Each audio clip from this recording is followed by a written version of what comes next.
Gálatas, capítulo 5, vamos a leer desde el versículo 26 al capítulo 6, versículo 6. Y en esta mañana voy a desarrollar un sermón titulado La manera de restaurar al caído.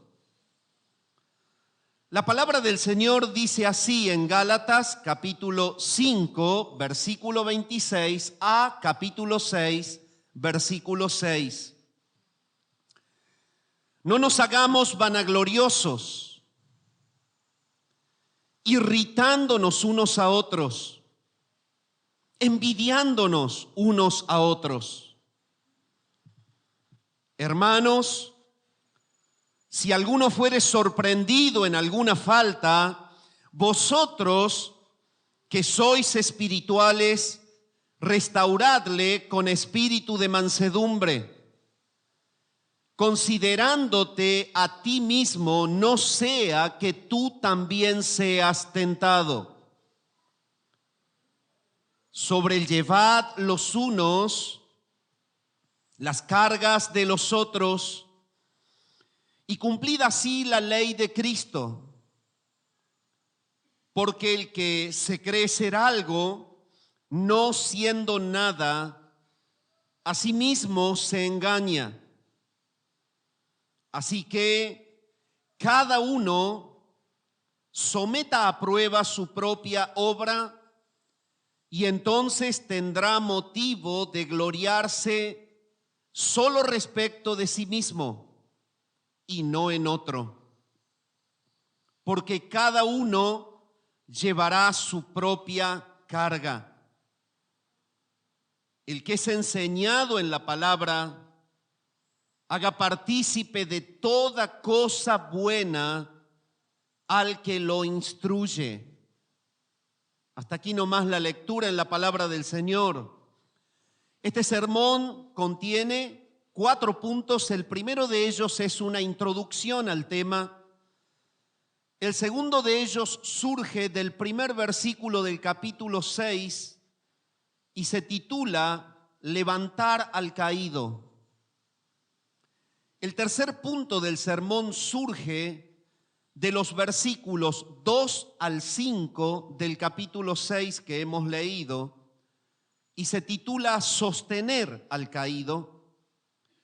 Y el cuarto punto del sermón es el versículo 6 del capítulo 6 y se titula Edificar al caído. 3 son las maneras de restaurar a un hermano caído: levantarlo, sostenerlo y edificarlo. El pecado es una realidad en la vida de todo cristiano. Si leemos 1 Juan capítulo 1, versículos 8 y 10, vamos a ver que dice: si decimos que no tenemos pecado, nos engañamos a nosotros mismos. El mismo apóstol Juan dice más abajo: y la verdad no está en nosotros. No se nos puede ocurrir pensar, decir que no tenemos pecado. Por lo tanto, es necesario entender que ese mismo pecado está en otros. Santiago nos aclara y nos dice en el capítulo 3 y en el versículo 2, porque todos ofendemos muchas veces, y son textos inclusivos. No hay un solo hijo del reino que pueda decir: Señor, esto no es para mí. Si los cristianos no estuvieran sujetos al pecado, ninguno de nosotros necesitaríamos que la palabra nos diga: toda la armadura de Dios tenés que ponerte para poder estar firme contra las acechanzas del diablo y también resistir en el día malo, como Pablo se encarga de decírnoslo en Efesios 6, 11 y 13.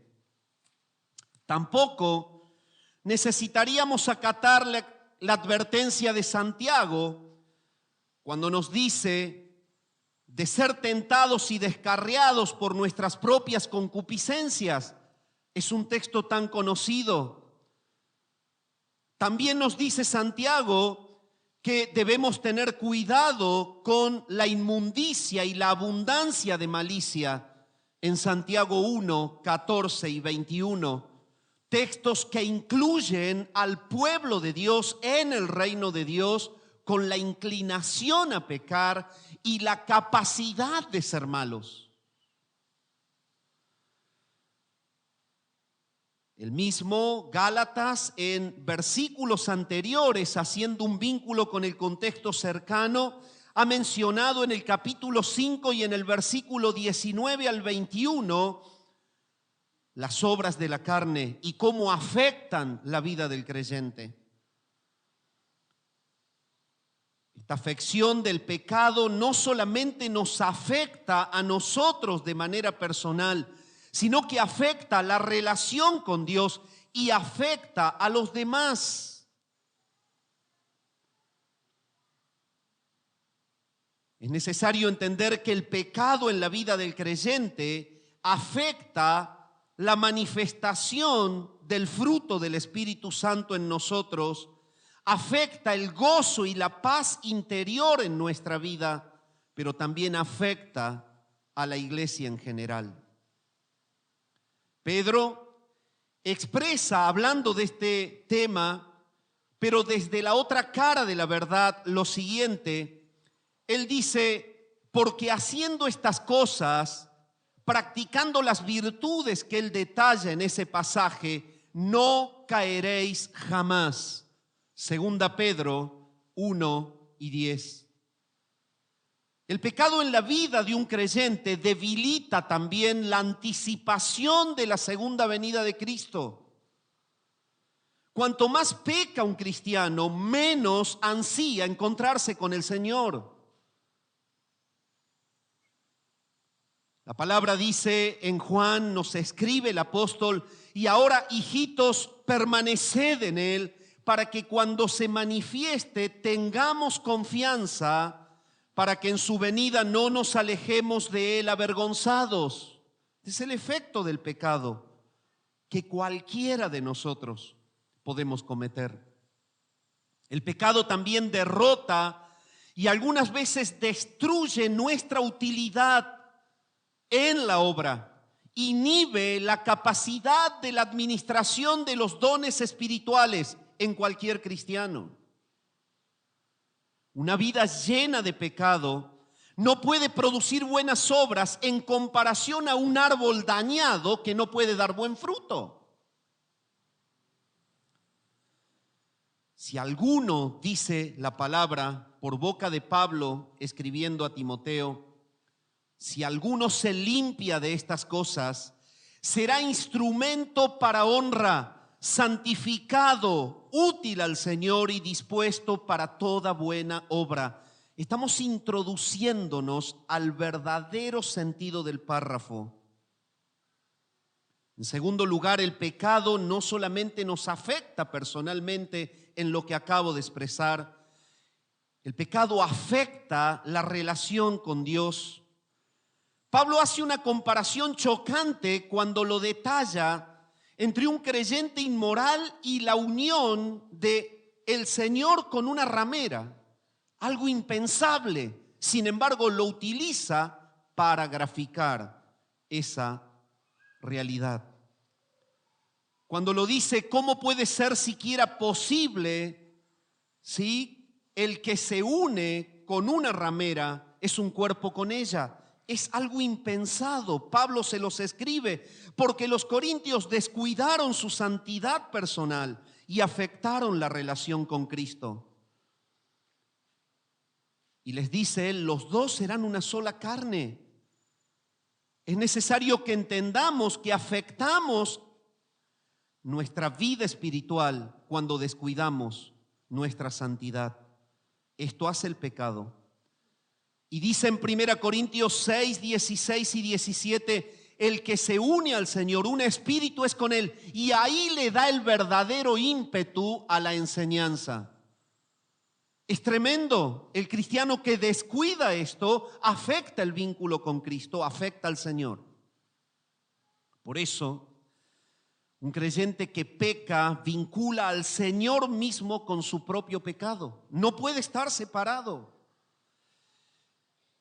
En la misma epístola, más adelante, Pablo escribe: la copa de bendición que bendecimos no es la comunión de la sangre de Cristo. El pan que partimos no es la comunión del cuerpo de Cristo. No podéis beber la copa del Señor y la copa de los demonios. No podemos participar de la mesa del Señor y de la mesa de los demonios. Todo esto les aclara a los corintios por su vida superficial y contaminada. Él dice: ¿o provocaremos a celos al Señor? ¿Somos más fuertes que Él? Esto es debido a que muchos creyentes en Corinto no eran respetuosos y provocaban a Dios con la persistencia en sus pecados, desvergonzados. Muchos de ellos estaban enfermos y debilitados, como Pablo se encarga de decirlo, cuando dice: muchos están enfermos y debilitados y otros ya duermen. Fueron pasibles del juicio de Dios por causa de ser irresponsables en el trato con el pecado.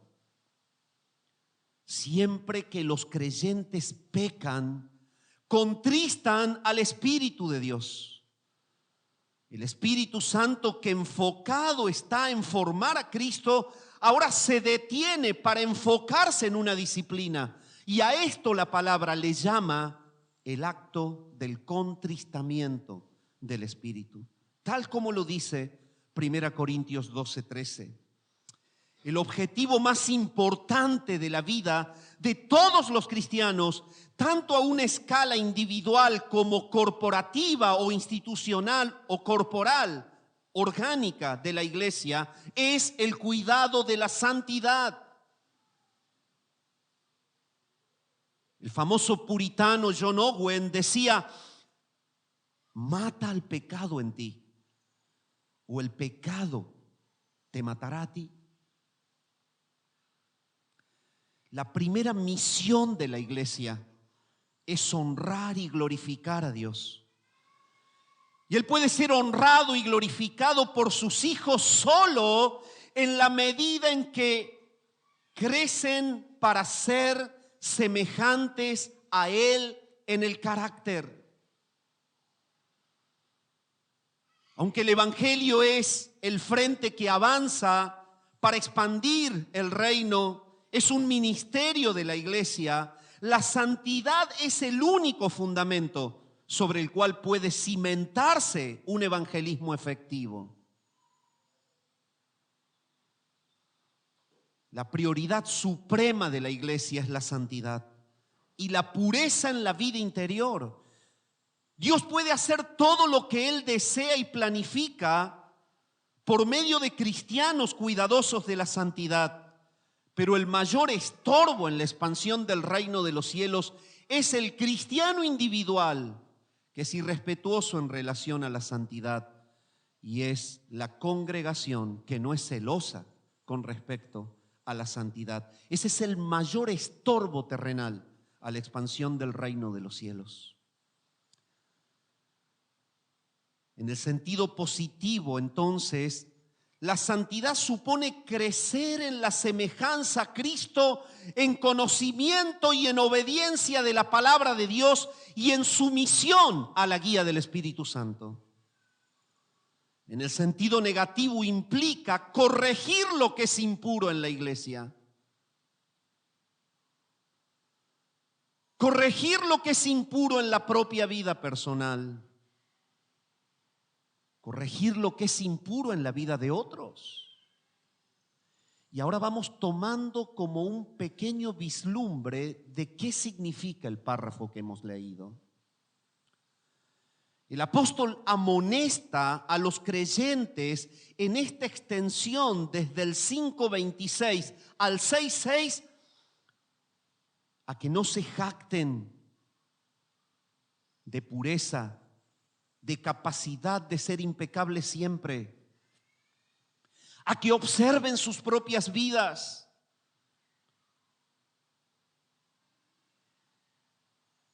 y a tener una actitud que no sea envidiosa de unos con otros, sino a estar expectantes los unos de los otros, no para prejuiciar o juzgar al otro, sino para que, para la gloria de Dios, seamos parte de la santidad del otro y que el otro sea parte de mi santidad.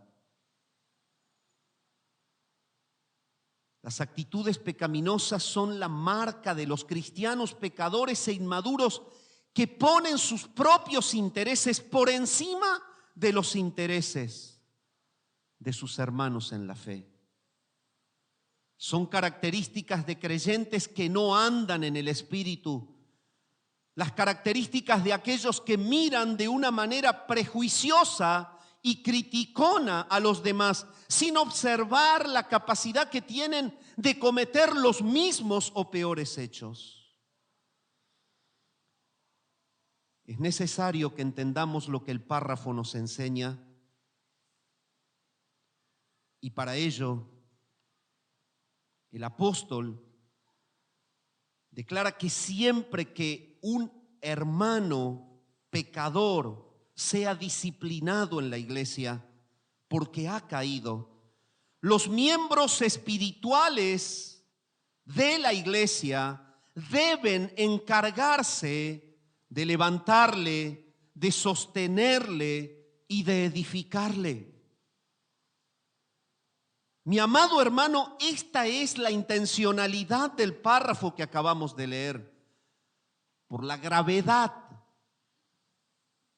de no tener una actitud correcta frente al pecado en la vida personal y en la vida congregacional. Punto número 2 del sermón, después de la introducción: levantar al caído. La palabra dice en Gálatas 6:1: hermanos, si alguno fuere sorprendido en alguna falta, vosotros que sois espirituales, restauradle con espíritu de mansedumbre, considerándote a ti mismo, no sea que tú también seas tentado. Y esta es la primera responsabilidad de un creyente espiritual que procura restaurar a un hermano caído. Acabamos de mencionar que un pecado tremendo es ser ciegos a nuestra propia realidad. Entonces, lo primero que debemos hacer es restaurar al hermano caído, ayudándolo a levantarse. Cuando una persona tropieza y cae, lo primero que necesita es levantarse. Eso es lo que el Señor espera de una iglesia madura y sana, para que vuelva a ponerse sobre sus propios pies, para que siga siendo un soldado en la batalla del reino. Alguien que expande el reino y no que queda inservible. Tanto en el sentido espiritual como moral, el hermano caído necesita que tú lo ayudes a levantarse.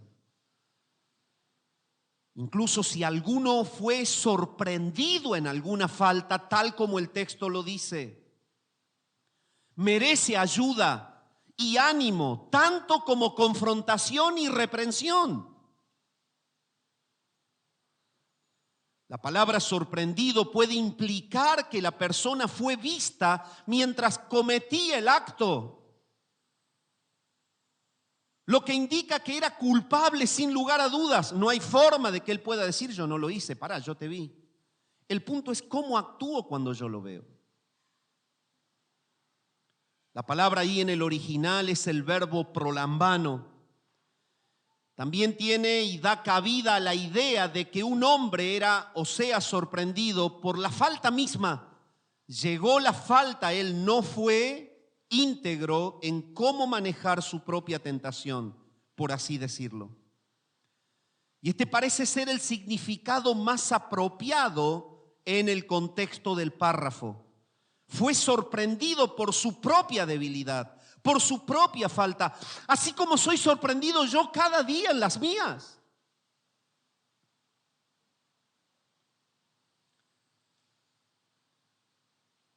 Esta interpretación es respaldada por el uso de Pablo que él hace de paraptoma, que es falta.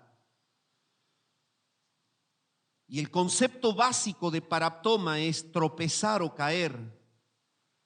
Entonces, el original nos inclina a entender si alguno fue sorprendido por su propio tropezón, por su propia caída.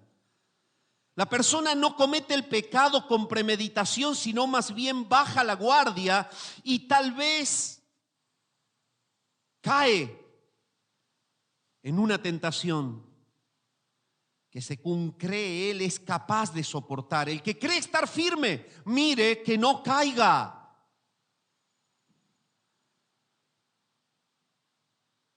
No ha podido resistir.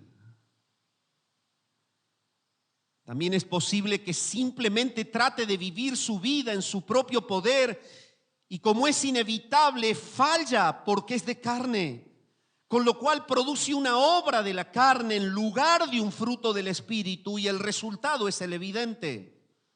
La responsabilidad de disciplinar a los que tropiezan, así como a los que cometen pecados más serios, reposa en los hombres o en los hombros de los miembros de la iglesia que son espirituales. Los espirituales ponen su hombro frente a los que caen. Esto es algo inevitable en una iglesia que es madura. Los creyentes espirituales son aquellos que andan en el Espíritu, que están llenos del Espíritu, que manifiestan el fruto del Espíritu.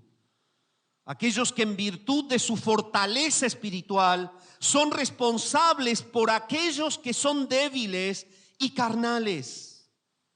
Y debe tenerse en cuenta que mientras la madurez es relativa, porque depende del progreso y del crecimiento individual, la espiritualidad es una realidad absoluta que no tiene relación alguna con el crecimiento.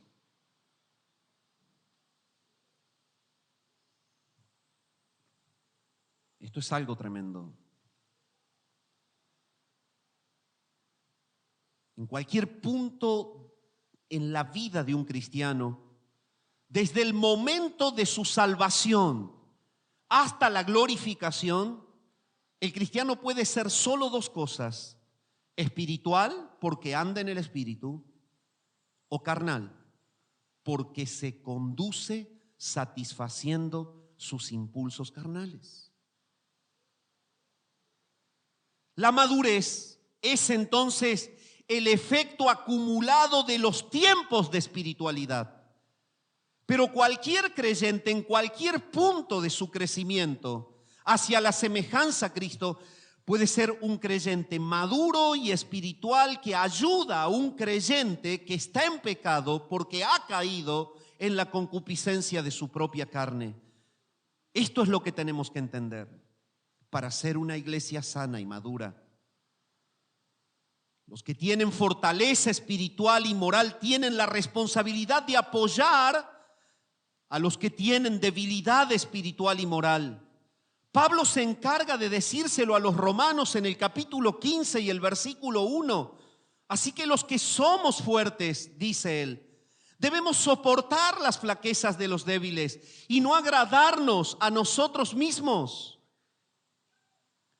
También cuando Pablo escribe a los de Tesalónica en el capítulo 5 y el versículo 14, él les dice: sostengan a los débiles, alienten a los de poco ánimo, sean pacientes para con todos. Hay una carga en los hombros de los espirituales para que sostengan a los más débiles. Esto no significa que los creyentes espirituales tengan que ser suspicaces e inquisitivos, ya que estas son cualidades propias de la espiritualidad. Ser espirituales no significa andar con el hombro alto mirando de arriba para abajo a los que están en una vida disipada. Significa ser humildes y atraerlos con amor a que vuelvan al reino, al camino recto, sin ser soberbios para con ellos. Jesús enseñó esto. Cuando los escribas y fariseos trajeron a la mujer sorprendida en el acto del adulterio, si alguno fuere sorprendido en alguna falta. Le recordaron al Señor que la ley de Moisés requería que esa mujer muriese apedreada. Pero Jesús se inclinó hacia el suelo y empezó a escribir en la tierra. Los estudiosos dicen quizás los pecados de los que alzaron las piedras, leyendo sus corazones. Allí estaban los acusadores. Y como insistían en preguntarle, él se enderezó, dice la palabra, y les dijo: el que de vosotros esté sin pecado, sea el primero en arrojar la piedra contra ella. E inclinándose de nuevo hacia el suelo, siguió escribiendo en la tierra, esperando la reacción propia del impacto del evangelio predicado a ellos. ¿Cuál fue la reacción? El arrepentimiento. Lanzaron sus piedras. Les enseñó la piedad frente a la caída de otro. Ellos, al oír esto, acusados por su conciencia, lo dice la palabra, salían uno a uno, comenzando desde los más viejos hasta los postreros, y quedó solo Jesús y la mujer que estaba en medio. Entonces, enderezándose Jesús y no viendo a nadie sino a la mujer, le dijo: mujer, ¿dónde están los que te acusaban? ¿Ninguno te condenó? Y ella dijo: ninguno, Señor. Entonces Jesús le dijo: ni yo te condeno, vete y no peques más. Jesús no estaba interesado en destruir a la mujer, sino en ayudarle. Y esa debería ser la actitud de los seguidores de Jesús dentro de una iglesia que habla de Jesús y que dice predicar de Jesús.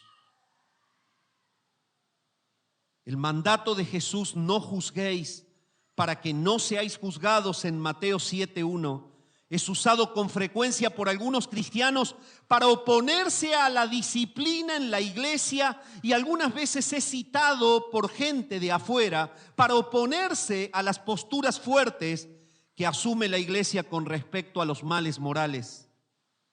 Sin embargo, como el texto lo aclara, Jesús se refiere aquí a la persona que condena con base en su propia idea de justicia y que se arroga el papel de juez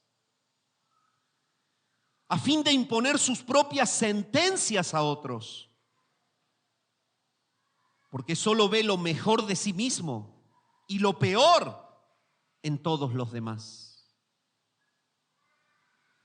Si tal persona se confiesa y es limpiada de su propio pecado, como prosiguió a decir el Señor, entonces está calificada para confrontar a su hermano, no con el propósito de condenarle, sino para sacar la paja del ojo de ese hermano. Y de esta manera se hace espiritual y tiene el derecho y hasta la obligación de ayudar a su hermano a sobreponerse a la falta. Si alguno fuere sorprendido en alguna falta, vosotros que sois espirituales, restauradle.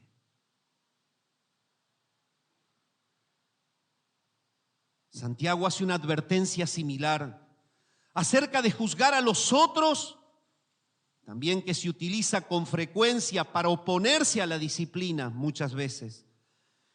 Pero otra vez el contexto deja en claro que su dicho es: ¿quién eres para que juzgues a otro?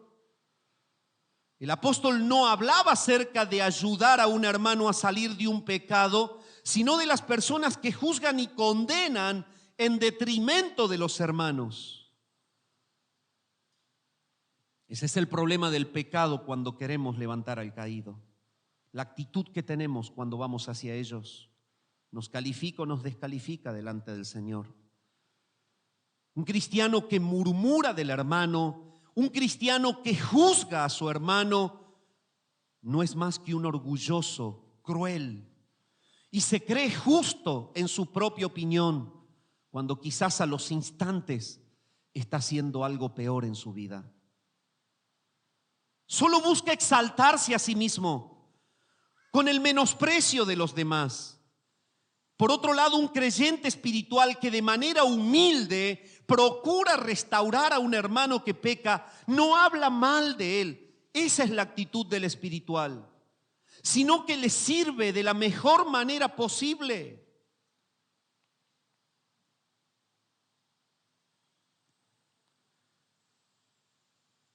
Solo los creyentes espirituales tienen la sabiduría o el derecho suficiente para disciplinar a hermanos en la fe.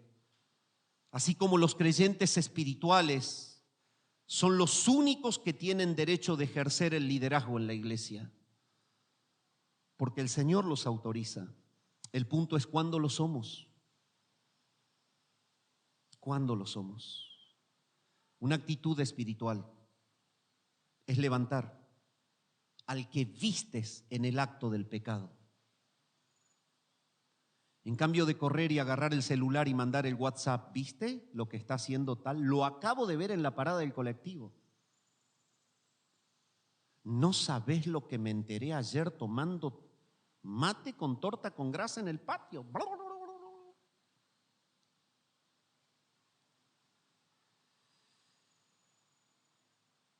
De hecho, delante de Dios ni siquiera tienen derecho a abstenerse de aplicar tal disciplina a los espirituales.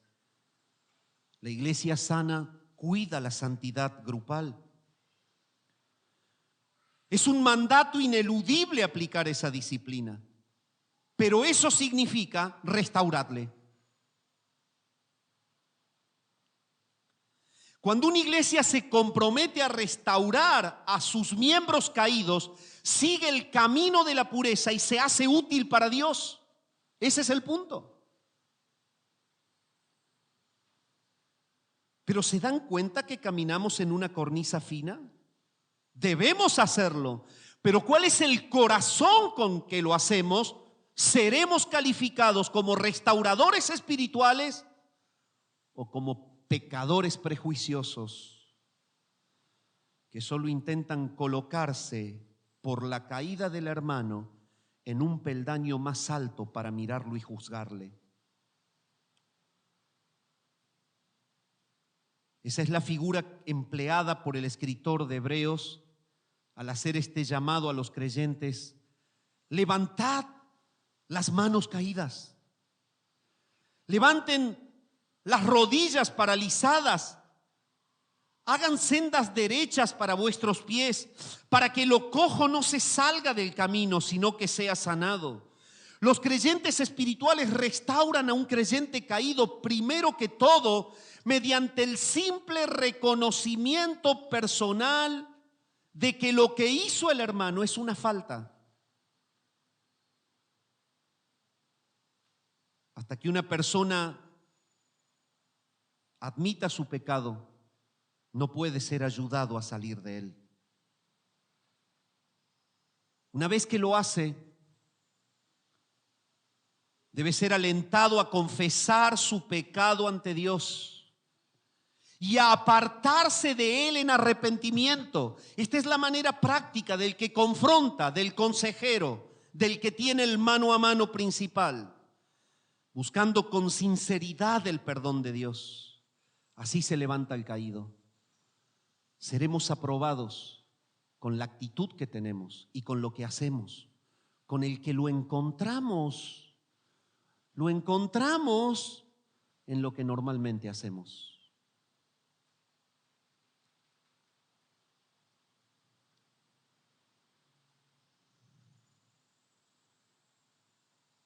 La restauración de hermanos y hermanas caídos siempre debe hacerse con espíritu de mansedumbre, el cual es característico de aquellos que andan en el espíritu. Gálatas viene hablando de esto y lo dice: el fruto del espíritu, ¿qué es? Amor, gozo, paz, paciencia, benignidad, bondad, fe, mansedumbre, templanza. Un cristiano que critica y juzga mientras intenta levantar a un hermano caído, no muestra la gracia de Cristo, no ayuda a su hermano y mucho más no muestra que el Espíritu está en él, sino que tropieza él mismo en su propio pecado. Por eso es que tantas restauraciones fracasan, no porque no se pueda restaurar al caído, sino porque va a levantar un pecador otro con un pecado mayor, su soberbia.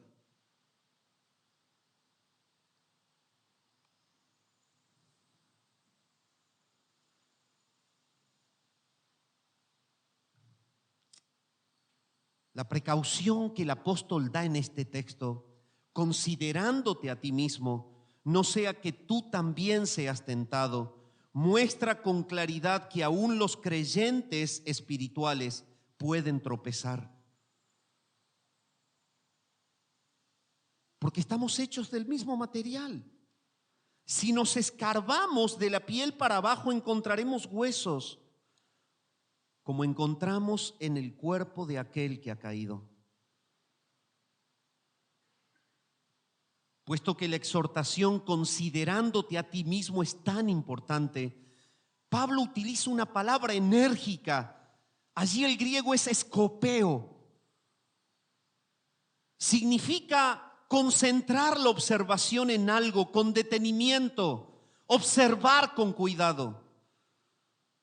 Está en un tiempo presente, lo cual recalca la necesidad de tener una atención continua y diligente en nuestra propia pureza y en nuestra propia capacidad de caer en lo mismo.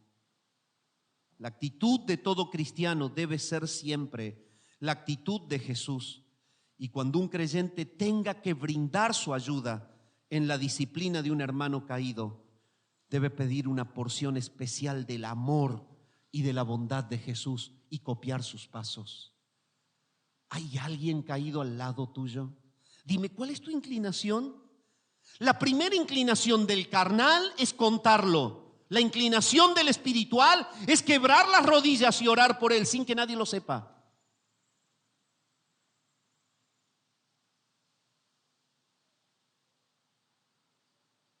Pastor, pero mire, nosotros hemos tenido casos en la iglesia en donde ha habido gente que se los ha tratado así y están fuera de la iglesia. También existen. Este mensaje no excluye al que no quiere dejarse ayudar. El que no se quiere dejar ayudar será sacado de la iglesia y eso también está bien.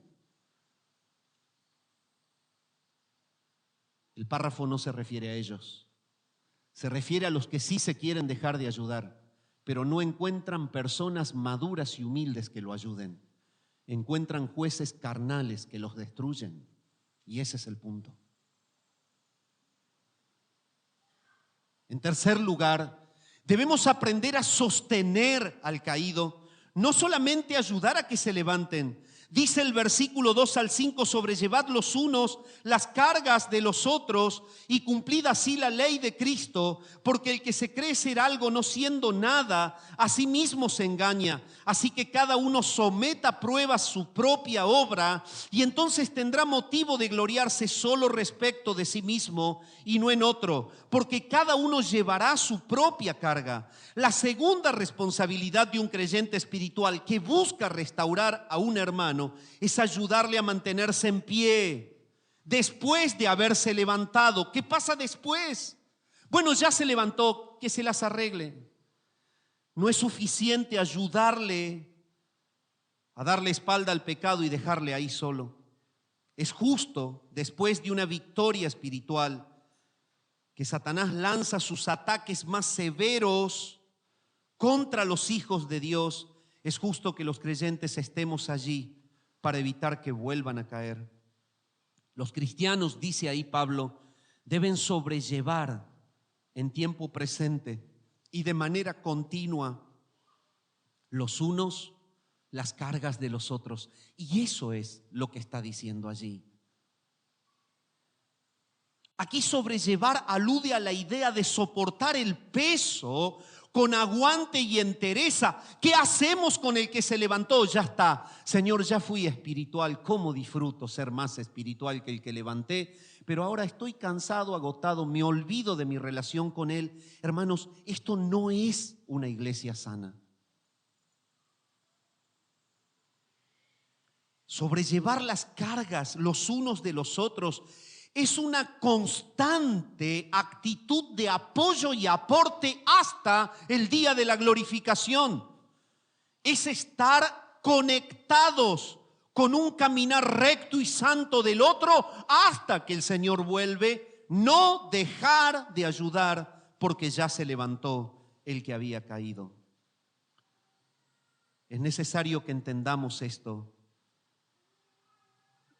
para no cometer otro pecado sobre el que muchas veces cometemos.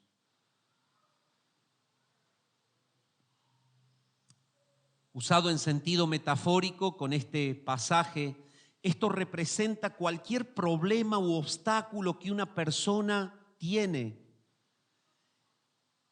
y las dificultades propias para lidiar por sí misma con ellos. ¿Cuál es nuestro vínculo con aquello que el otro no puede superar?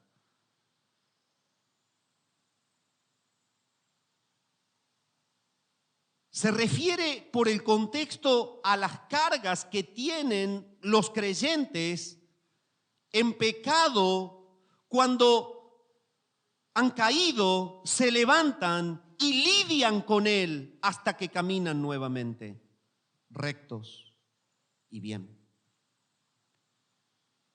La oración es el arma más potente que los creyentes tienen para conquistar el pecado y oponerse a Satanás. Y nada ayuda a un hermano a llevar sus cargas tanto como orar permanentemente con ellos y por ellos. Entonces, ¿qué hacemos con los creyentes que se han levantado? Debemos continuar poniéndole nuestros hombros espirituales a sus cargas. ¿Hasta cuándo? Hasta el día de Cristo. Santiago dice a los creyentes: confesaos vuestras ofensas unos a otros y orad unos por otros para que seáis sanados. Es el vínculo de los unos para con los otros. Dios mismo es la máxima fuente de fortaleza para el creyente y todos somos llamados a echar sobre él nuestra carga. El Salmo 55, 22, echa sobre Jehová tu carga, él te sustentará. También Pedro alude a lo mismo en el Nuevo Pacto y dice: ansiedad tenés que echar sobre él, porque él cuida de vos. Es necesario que entendamos, mis amados, que Jesús enseñó esto. Cuando Él dice: un mandamiento nuevo os doy, que os améis unos a otros, como yo os he amado, que también os améis unos a otros. La ley de Cristo es la ley del amor, la cual cumple todo el conjunto de la ley de Dios. El amarnos unos a otros no es mostrarnos afectuosos, mostrarnos cariñosos. La profundidad del amor va más allá de la cuestión superficial y emocional. El amor por el hermano es que evites que él vuelva a caer. Esto es amarlo más. Y esto se hace al lado de él, con tus hombros espirituales firmes, en una actitud de humildad y de oración permanente por él y con él. Partes prácticas que llevan a una iglesia. ¿Cuánto tiempo dedicas en la semana para juntarte a orar con un hermano que lucha contra un pecado? Por ejemplo, esa es una pregunta básica. ¿Cuánto dispones para visitar al hermano que sabes que está recuperándose de una caída? ¿Cuánto tiempo dedicas en tu devocional personal para orar por él?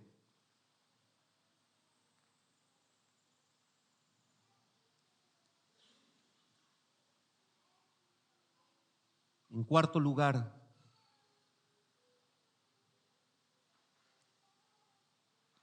debemos edificar al caído. El que es enseñado en la palabra haga partícipe de toda cosa buena al que lo instruye. Esta es la tercera responsabilidad de un creyente espiritual que busca restaurar a un hermano caído. Es contribuir a su edificación. lo levantamos, ¿sí?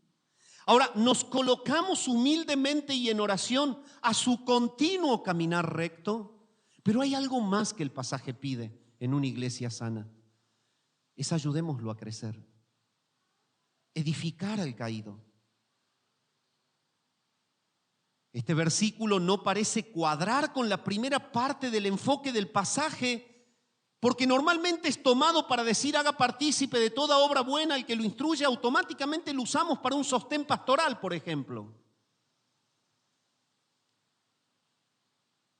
Y en realidad la conexión exegética no es esa. La interpretación que parece más obvia y que de hecho es la más común es la que dije antes. Las congregaciones piensan que esto se refiere al sustento, a remunerar justamente un pastor. Y este principio está bien y eso lo enseña todo el Nuevo Testamento, en Lucas 17, en 1 Corintios 9, 7 al 14. Eso no se discute, pero el punto es lo que dice ahí. Y no parece que Pablo se refiere a esto. Acaba de hablar acerca de la restauración espiritual de hermanos que caen en pecado.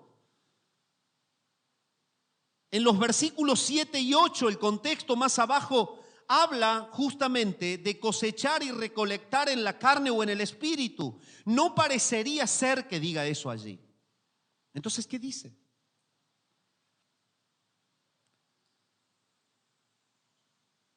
Toda cosa buena puede incluir bienes materiales, pero ese no es el significado correcto allí.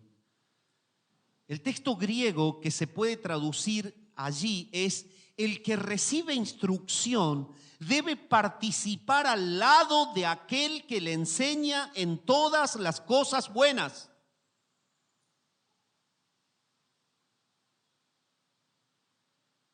La palabra partícipe se traduce del griego koinoneo, que alude a la idea básica de distribuir o de participar de algo por partes iguales.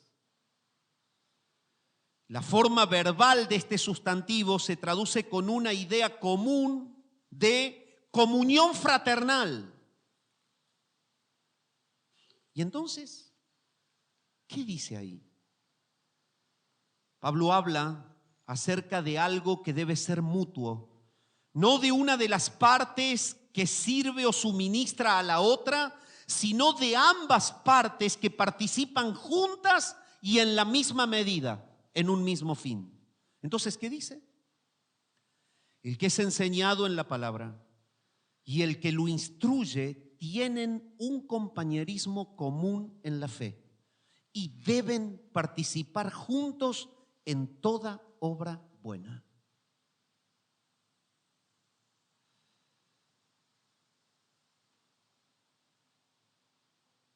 Si estudiamos esto, el término más común para referirse a cosas materiales en la Biblia es kalos, y aquí no utiliza ese término. Cosa buena, aquí es la traducción del plural ágatos, no kalos. Entonces, cosa buena significa lo que acabo de decir. Pablo utiliza esta palabra para describir justamente el evangelio de las buenas nuevas, por ejemplo, en Romanos 10:15.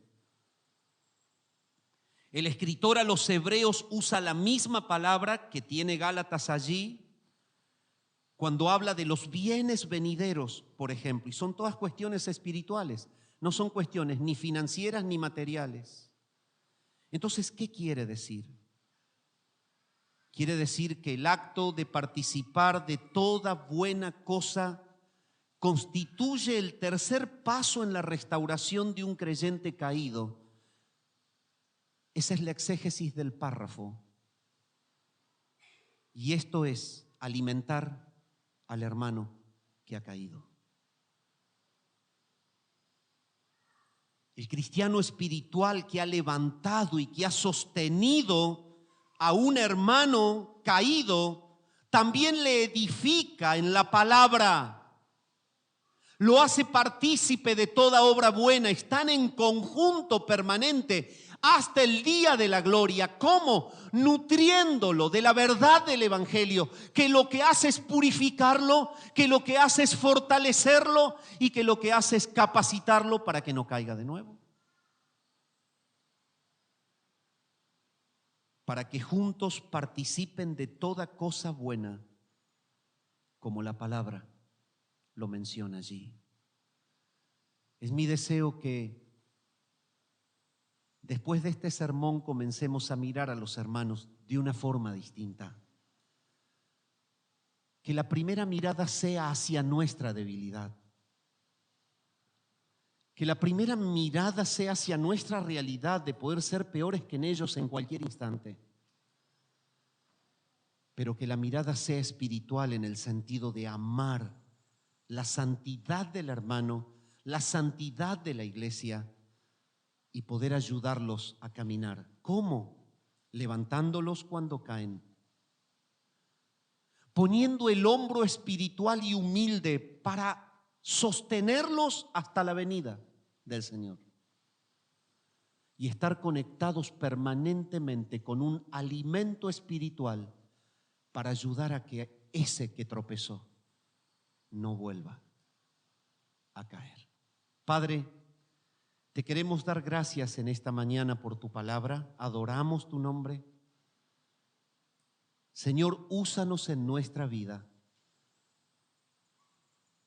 para ser cristianos que restauran verdaderamente a los que caen.